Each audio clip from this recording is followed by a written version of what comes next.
The spy planned to fire the caretaker, but when he saw her mending his suit with an old needle, he fell in love with her. Snow fell gently over Vienna that December afternoon, and Adrian Cross watched the flakes dance beyond his office window at the American embassy. 42 years old, 17 years with the CIA, and what did he have? An empty apartment, superficial relationships, and loneliness so deep it had become part of his identity. The soft knock pulled him from reflection. Adrian didn't turn immediately, a small power play he'd perfected over the years. "Mr. Cross?" The voice was feminine, Romanian accented. "Forgive the interruption. The cleaning schedule indicates I should service your office now, but if this is inconvenient, come in." Adrian turned slowly, his assessment automatic. The woman in his doorway was perhaps late 30s, though hardship made precise aging difficult. Dark hair streaked with premature silver, pulled back in a practical bun. Eyes the color of espresso. Intelligent, watchful, carrying weight she'd rather forget. The embassy's gray uniform hung awkwardly on her slender frame. What struck Adrian most was her contradiction. Shoulders back with innate dignity, yet head slightly bowed in learned deference. Someone who'd once stood tall but been taught to make herself smaller. "You're new to the embassy," Adrian observed. 3 weeks, sir. Elena Popescu. "I came through the work placement program for Eastern European refugees. From Romania, originally." Adrian nodded, already making mental notes. Romania meant potential connections to organized crime, intelligence services. His current investigation involved Romanian networks with Russian ties. Her sudden appearance felt like too much coincidence. "I see. Please proceed." Elena moved through his office with quiet efficiency, cleaning with thoroughness that spoke of professional pride. When she reached the bookshelf, her hand trembled slightly, lifting a framed photograph. Adrian's cover family, complete fiction. She set it down with excessive care, as if it were precious. "How long have you been in Vienna?" Adrian asked. 4 months. "I worked at a hotel initially, but the embassy offered better wages. I send most earnings to my mother in Romania." "Your German is quite good." "Thank you, sir. I studied languages at university, German, English, French. I hoped to work as a translator, but..."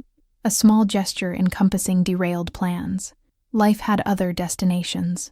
There was something in her voice, not bitterness, but philosophical acceptance Adrian recognized in himself, understanding that we don't always choose our paths. "What brought you to Vienna specifically?" Elena paused. "Vienna felt safe, sir. Far enough from home to start over. And the beauty here, the music, art, history. There's comfort in beautiful things when your own life feels rather ugly." The honesty surprised Adrian. Most would give forgettable answers. Instead, she'd revealed something genuine beneath the camouflage of servitude. "I understand that sentiment," Adrian found himself saying, immediately regretting the admission. Elena glanced at him, and their eyes met briefly. Recognition passed between them, not of faces, but something deeper, one lonely soul acknowledging another. Then she lowered her gaze and finished in silence. After she left, Adrian pulled up Elena Popescu's file. Everything appeared legitimate. Birth certificate, transcripts, work history. Father died 15 years ago in a traffic accident. Mother on small pension. No criminal record, no red flags. Too perfect, which often meant the opposite. He ordered a deeper investigation. Over 2 weeks, Adrian paid more attention to Elena than he should. She came Tuesdays and Fridays, punctual, efficient, maintaining careful balance between dignity and deference. He noticed things, how she paused before touching family photographs, the slight limp from an old injury, worn shoes replaced rarely to maximize money sent home, calluses, speaking of years of manual labor, but more than physical details, her manner. Elena treated everything with respect bordering on reverence. She hummed softly while working, old folk melodies. There was something meditative about watching her that made Adrian's tense shoulders relax. "You're getting sloppy," he told himself, catching himself watching her reflection rather than his intelligence report. One Friday, Elena spoke while dusting his jade plant. "My mother has one like this. She says they bring good fortune, though I think they just bring green to gray rooms." "Do you believe in good fortune?" Adrian asked. Elena considered while wiping leaves. "We make our own fortune, mostly. But sometimes the universe gives small gifts, unexpected kindness, brief encounters reminding us we're human, not just functions. Even small gifts matter when you've had little." Adrian felt something shift. He had everything money provided and nothing that mattered. Elena had almost nothing but seemed richer in ways that counted. That's surprisingly philosophical for... He stopped. For a cleaning woman? Elena's smile didn't waver, but something dimmed. We who scrub floors must keep thoughts suitably simple, I suppose. That's not what I meant. Of course not, sir. I should finish. She completed tasks in silence. Adrian felt the loss of connection like physical ache. The deeper check came back clean. Impossibly so. Adrian should have been relieved. Instead, he felt disappointed in himself for ordering it. The crisis came Thursday afternoon. His tailor had ruined the suit Adrian needed for tomorrow's diplomatic reception. Critical cover for meeting a German asset about the Romanian trafficking network. This is unacceptable, Adrian said into his phone, staring at the torn shoulder seam. I need that suit. The fabric is delicate, Mr. Cross. Proper repair requires 3 days. Elena's knock came at 6:30, after most staff had left. I apologize, I didn't realize you were still here. Just leaving. Adrian gathered his things, including the garment bag. Elena's eyes caught it. The damaged suit?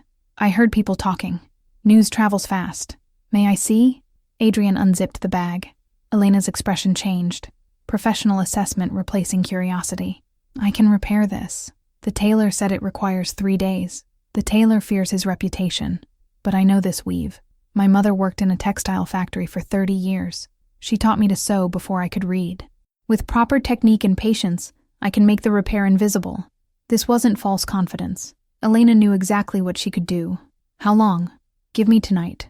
I'll bring it tomorrow morning. Good as new. She met his eyes directly. I promise on my mother's memory, the most sacred thing in my life, this will be perfect. Adrian should have refused, should have maintained security. Instead, all right, I trust you.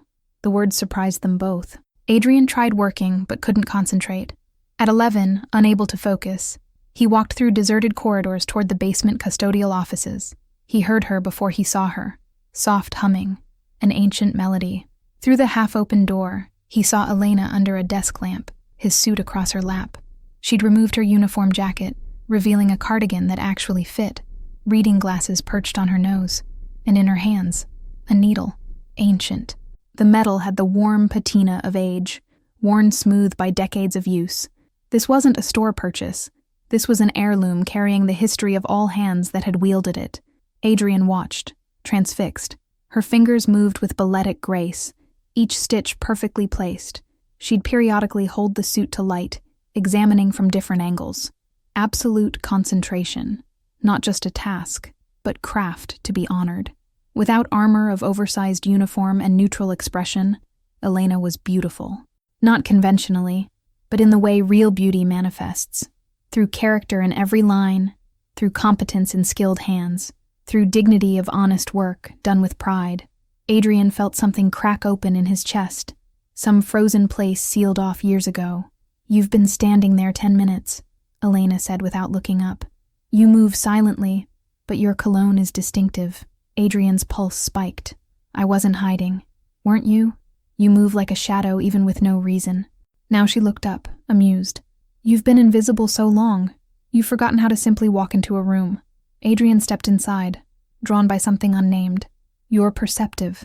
I'm invisible. People forget I'm present and reveal themselves. You'd be surprised what a cleaning woman learns. Not by snooping. I never touch papers. But by noticing. Books someone reads. Photographs they display or hide. How they treat people they consider beneath them. And what have you learned about me? Elena was quiet, considering. That you're very alone. That you carry heavy burdens no one sees. That you've built walls so high and thick, even you've forgotten how to climb them. She looked up, gentle. That you're perhaps the loneliest person I've met, and I've met many lonely people. The observation cut deep. Adrian sat across from her, something he never did, making himself vulnerable. Why are you really here? The work program, better wages, those are practical. But what are you running from, Elena? She didn't pretend to misunderstand. A man whose love became possession, whose need became violence, whose promises became chains. Her hands never stopped working. I left Romania 3 years ago with 2 suitcases and my mother's needle. Been running since, trying to find some place I could finally breathe. Is Vienna that place? I don't know yet. But for the first time in 3 years, I'm beginning to hope. Adrian watched her needlework through expensive fabric, mending what was broken with patient skill. Your mother gave you that needle. After my father died, after they killed him for writing truth about powerful men, my mother told me, Elena, learn to repair things. The world breaks everything beautiful, and someone must remember how to make things whole. Elena held up the suit, examining the nearly invisible repair. So I learned. Clothing, yes, but the metaphor extends. Hope, trust, the human heart, perhaps. Can the human heart really be mended? Elena removed her glasses, meeting his gaze fully. I believe so. If the person is willing to be stitched together, if they're patient with the process, if they trust the hands doing the mending. She paused. And if they're brave enough to admit they need mending. The silence felt weighted with possibility. Adrian knew he should leave, maintain distance. Instead, why offer to repair my suit? You must be exhausted. You owe me nothing, because you were kind once. 2 weeks ago in the corridor, I was carrying heavy supplies. I stumbled. You steadied me, asked if I was injured. Most would have walked past. Elena's smile was soft. You saw me as a person, not just the cleaning woman. Small kindnesses matter. They deserve repaying. Adrian did remember, though he'd thought nothing of it. That's all it takes? When you've experienced enough cruelty, yes. One genuine kindness can change everything. She held up the finished suit. The repair was absolutely invisible. It's perfect, Adrian said quietly. My mother's needle never lies. Elena folded it carefully. Nearly 1 a.m. You should rest. Tomorrow will be long. Adrian took the suit. Their fingers brushed, electric current running through him. Attraction, but more. Connection, recognition, the dangerous beginning of caring. Elena, he stopped, unsure what to say. Yes, Mr. Cross, the man you ran from. Is he still looking? Elena's expression shuddered. I hope not. But men like Bogdan don't forget perceived betrayals. I embarrassed him by leaving. Such men either forget completely or hunt forever. I haven't determined which. If he's a threat, he's powerful with connections throughout Eastern Europe, but I've become good at being invisible. With luck, he'll never find me. Elena gathered supplies. Thank you for concern, but I've managed this danger 3 years. I'll continue managing. Adrian wanted to argue, to promise protection, but he had no right. Good night, Elena, and thank you. For the suit and for, he gestured vaguely, for seeing you. Elena suggested gently. You're welcome, Adrian. First time she'd used his given name. The sound of it in her accented voice did something to his guarded heart. The reception went flawlessly operationally, but throughout, Adrian's thoughts drifted to Elena, her ancient needle, skilled hands, observation that he was perhaps the loneliest person she'd met. Walking home through elegant streets afterward, Christmas decorations glittering, couples strolling, Adrian felt utterly separate, forever outside looking in at the life he'd sacrificed. His apartment was dark, empty. Adrian sat without turning on lights, the suit across his lap, fingers tracing Elena's invisible repair. The world breaks everything beautiful, and someone must remember how to make things whole. Was he something that could be made whole? Or had he been broken too long? He thought about Elena humming while she worked, treating his damaged suit with care she'd give something precious, about her belief that small kindnesses matter, that broken things can be mended, that hope is possible. Adrian made a decision. He found Elena 3 days later in the library, on a ladder replacing books. Afternoon light turned her dark hair auburn at the edges. Careful, that third rung is unstable. Elena looked down, surprised. Mr. Cross, the library isn't your usual territory. I was looking for you. Is something wrong with the suit? The suit is perfect. That's not why I'm here. Adrian moved closer. I wanted to thank you properly, and ask if you'd have dinner with me. Elena nearly dropped her book. Dinner? Small Romanian restaurant in Leopoldstadt. I thought perhaps... Adrian stopped, realizing the absurdity. Senior official and custodial staff, regulations, power imbalances. A dozen reasons this was inappropriate. Why? Elena's question was direct. Because you were right. I'm very alone. I've been alone so long I'd forgotten what it felt like to be seen as anything but a function or threat. But when you looked at me while mending my suit, you saw something human underneath the armor. Adrian's voice dropped. And I find I'd very much like to be seen as human again, at least for an evening. Elena descended slowly. You understand what you're suggesting. The rules about such things. I could lose my position. You could face discipline. I know. And your work, whatever it truly is, I'm not naive. Mixing personal and professional must be dangerous. It is. Then why risk it? Adrian met her eyes. Because I've spent 17 years making safe choices, building walls, keeping everyone distant. It's left me with accomplishments and emptiness. Because you sit at midnight mending a stranger's suit with your mother's needle, and that says more about who you are than any background check. Because for the first time in years, I want to know someone, really know them, and I'd like that person to be you. Elena's eyes glistened. This is perhaps the most foolish thing either of us could do. Almost certainly, the kind of foolishness that changes everything. Yes, she was quiet. Adrian braced for sensible rejection. I finish at 6, Elena said finally.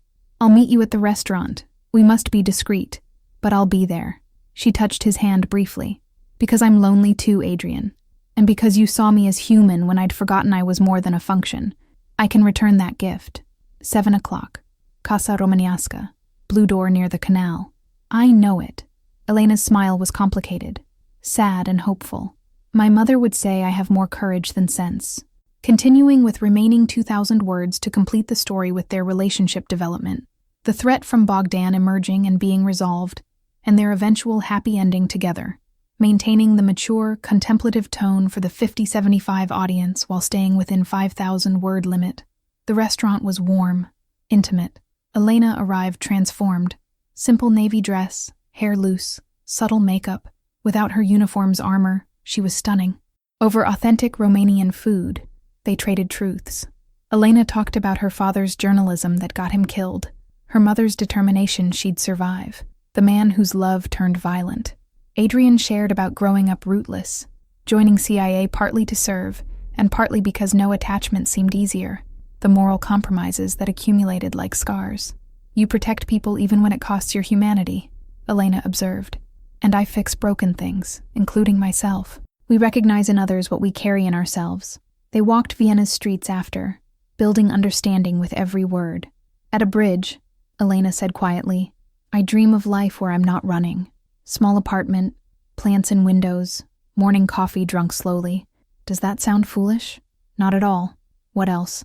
Someone to share it with. Not someone who needs or possesses me.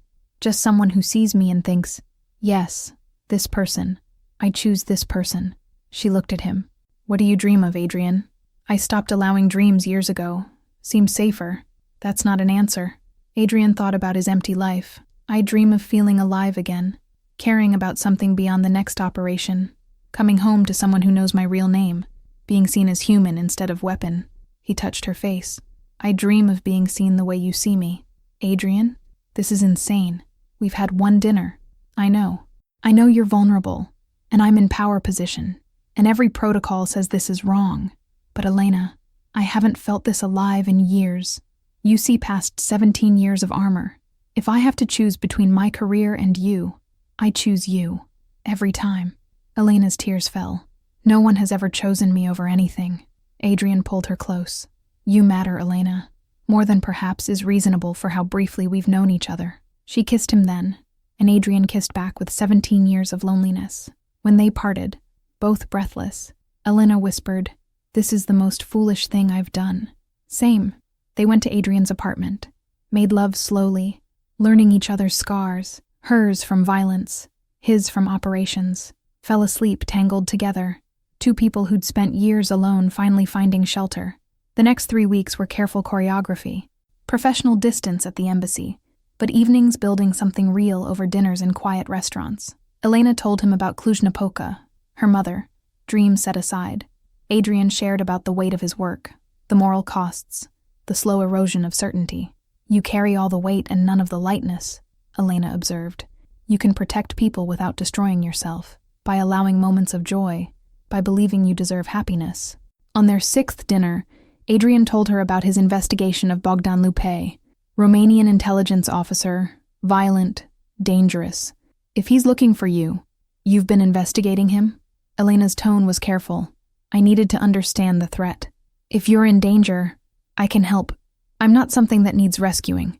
I know, but you shouldn't fight this alone anymore.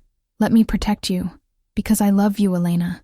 I know it's fast and complicated, but I love you. Elena's tears fell.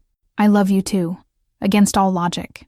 But 2 days later, Elena spotted surveillance, a Romanian operative watching the embassy.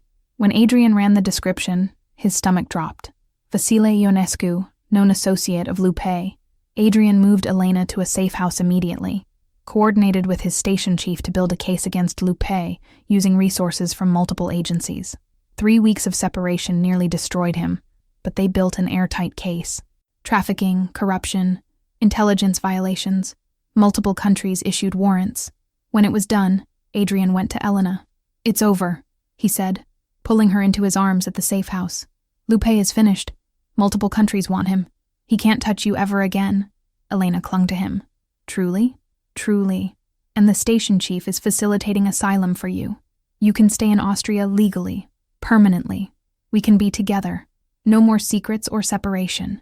I was so scared. Not of Bogdan, but of never seeing you again. You won't have to choose. Elena Popescu, I love you. I want you in my life permanently. Morning coffee, evening conversations, plants in windows, everything we've both been afraid to hope for. I love you too. So much it terrifies me. They married 6 months later with Elena's mother as guest of honor. Simple ceremony with close friends. Adrian's vows spoke of second chances and unexpected grace. Elena's spoke of her mother's needle, of mending what was broken, of 2 damaged people creating something whole. When they kissed as husband and wife, Adrian felt peace he'd never known. 2 years later, Adrian retired from active operations, taking consulting work. Elena expanded her alteration business into a boutique employing several seamstresses. They bought a house in the Vienna woods with a garden and spare bedroom. "Are you happy?" Adrian asked one evening on their porch. "Deliriously happy." "You?" "More than I imagined possible. 5 years ago, my supervisor noted I was emotionally unavailable, likely to burn out. I was effective because I was empty. You gave me back my life, reminded me what it felt like to be human. You did the same for me, gave me safety and freedom and courage to believe I deserved both. That day you came to repair my suit," Adrian said. "If I hadn't seen you with that needle, would any of this have happened? I'd like to think yes, but probably not. It took that specific moment to crack your armor. Your mother's needle brought us together, and your willingness to be kind to a stranger. Small kindnesses can change everything." Adrian pulled her closer. "Remind me to be kind more often. You never know which stranger will change your entire life." They went inside to their home filled with books and plants and comfortable furniture, to the life they'd built from loneliness and needle-mended suits and courage to be vulnerable. Adrian had been 42 when Elena walked into his office. He'd planned to fire her or investigate her as a threat. He'd been wrapped in 17 years of isolation.